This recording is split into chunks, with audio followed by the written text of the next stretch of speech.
22 years ago, Jeff and I, marriage certificate in hand, made our way to Brigham Young University. We put all we owned in a second-hand Chevrolet and headed for Provo.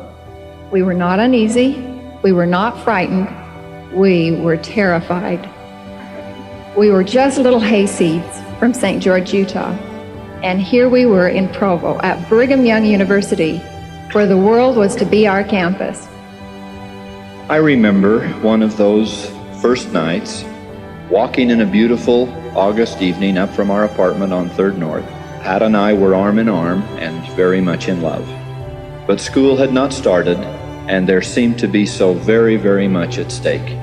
We were nameless, faceless, meaningless little undergraduates seeking our place in the sun.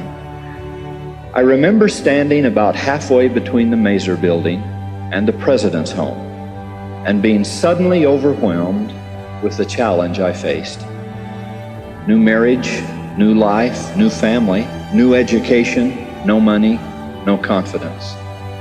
I remember turning to Pat and holding her in the beauty of that evening and fighting back the tears. I stuttered and said, "Do you think we can do it?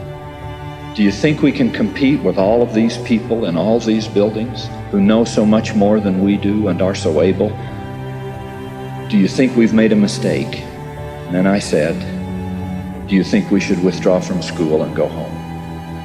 I saw, probably for the first time, what I would see again and again and again in her.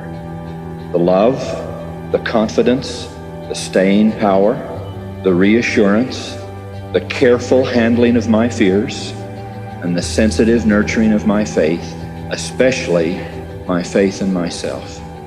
She, who must have been terrified, especially now linked to me for life, nevertheless, in that spot, set aside her doubts, slammed shut the hatch on the airplane, and grabbed me by the safety belt. "Of course we can do it," she said. "Of course we're not going home."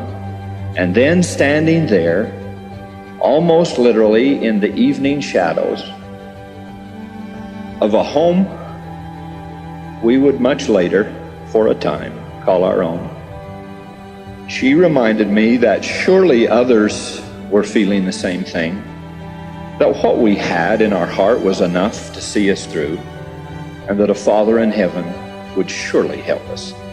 Please don't feel you're the only ones who have ever been fearful or vulnerable or alone, before marriage or after. Everyone has from time to time, and perhaps everyone yet will. Help each other.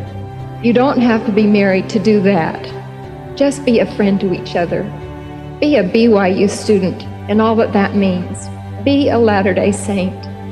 And if you are married, no greater blessing can come to your union than some of the troubles and challenges you face.